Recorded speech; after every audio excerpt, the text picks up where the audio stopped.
তবে এবারই অবশ্য প্রথম নয়, এই বছরই একাধিকবার অঙ্গদানের নজির দেখেছে এই রাজ্য, সাক্ষী থেকেছে মানবিকতার। উদাহরণ শোভনা সরকার, সমর চক্রবর্তীরা। এবছরই জুনের শেষ সপ্তাহে ব্রেন ডেথের পর শেষ ইচ্ছা অনুযায়ী অঙ্গদানের বিষয়ে উদ্যোগী হয় শোভনা সরকারের পরিবার। বছর ৩০-এর কেয়ার রায়চৌধুরী পান শোভনা দেবীর একটি কিডনি। দ্বিতীয় কিডনি প্রতিস্থাপন হয় এসএসকেএম হাসপাতালে। গ্রহীতা বছর ৩০-এর যুবক ফিরোজ। কিছুদিনের মধ্যেই ফের অঙ্গদানের নজির সামনে আসে। এবার দমদম ক্যান্টনমেন্টের বাসিন্দা সমর চক্রবর্তীর মৃত্যুর পর অঙ্গদান করার সিদ্ধান্ত নেয় তার পরিবার। ২৭শে জুলাই ব্রেন ডেথের পর সমরবাবুর লিভার এবং দুটি চোখ দান করা হয়।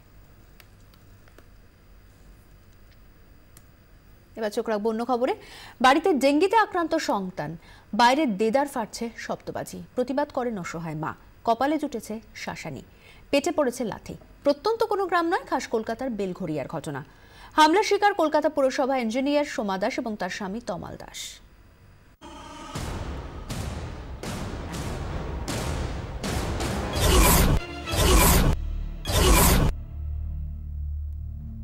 কালী পুজোর রাত, ঘড়ির কাঁটা তখন ১:৩০ ছুঁই।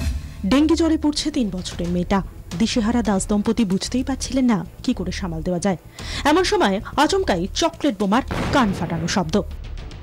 3 দিকেই সিসিটিভি রয়েছে। সিসিটিভি ফুটেজে দেখছি ওনার ওয়াইফ মানে পল্লব চ্যাটার্জি, ওনার ওয়াইফ আমাদের বাড়ির সামনে চকলেট বোমাটা হাতে করে নিলেন, নিয়ে ফাটালেন। সমস্ত আপনি আমার ফুটেজে পাবেন। নিয়ে উনি ফাটিয়ে দিয়ে চলে গেলেন।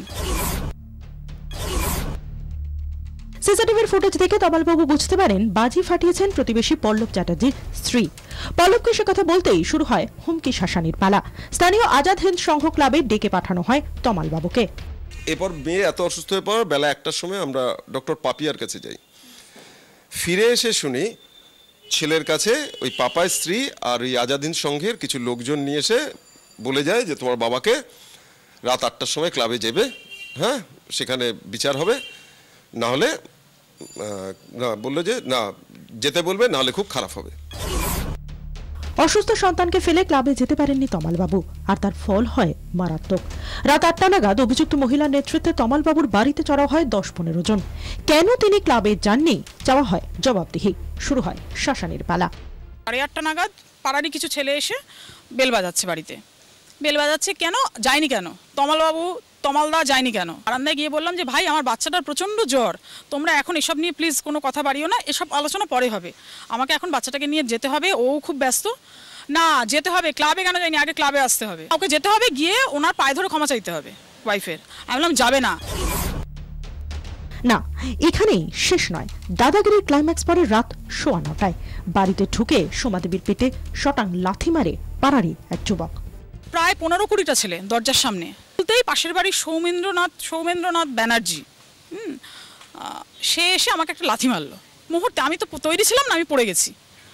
এবার আমার ছেলে আমি মিলে কোনো রকমে দরজাটা দিয়েছি। দরজার বাইরে এখনও জুতোর দাগে ভর্তি, লাথি মারছে। দরজা খুলে ভেঙে ফেলে দেবে দরজা, মানে ঠেলে আমরা দাঁড়িয়েছিলাম। অসুস্থ সন্তানের জন্য শব্দবাজির প্রতিবাদ করে এমন হেনস্থার মুখে পড়তে হবে কল্পনাও করেননি পেশায় শিক্ষক তমালবাবু। এখনো চলছে লাগাতার হুমকির পালা। থ্রেট করে বলে গেছে যে পাড়ায় আমাদেরকে থাকতে দেওয়া হবে না, আমাকে ধরে ওরা মারবে, হ্যাঁ গণপিটুনি দেওয়া হবে। ডেঙ্গি আক্রান্ত মেয়ের সঙ্গেই হাসপাতালে দিন কাটছে সোমাদেবীর। আর হতভম্ব তমালবাবু বুঝতে চাইছেন প্রতিবাদ করা কি তবে অন্যায়? এই যে ছবিটা দেখছেন সেই সিসিটিভি ফুটেজে কিন্তু রয়েছে সেদিনকার রাতের প্রত্যেকটা ঘটনা, যে ঘটনা বারবার করে বলে দিচ্ছে প্রতিবাদ করা বোধহয় সব থেকে বড় ভুল। শব্দবাজি বাজানোর প্রতিবাদ করার মাসুল গুনতে হচ্ছে এখন তমালবাবুদের। জুটেছে লাথি আর হুমকি। 24 ঘন্টার জন্য ক্যামেরায় দেবজ্যোতি দত্তের সঙ্গে মমিতা চক্রবর্তী, বেলঘরিয়া।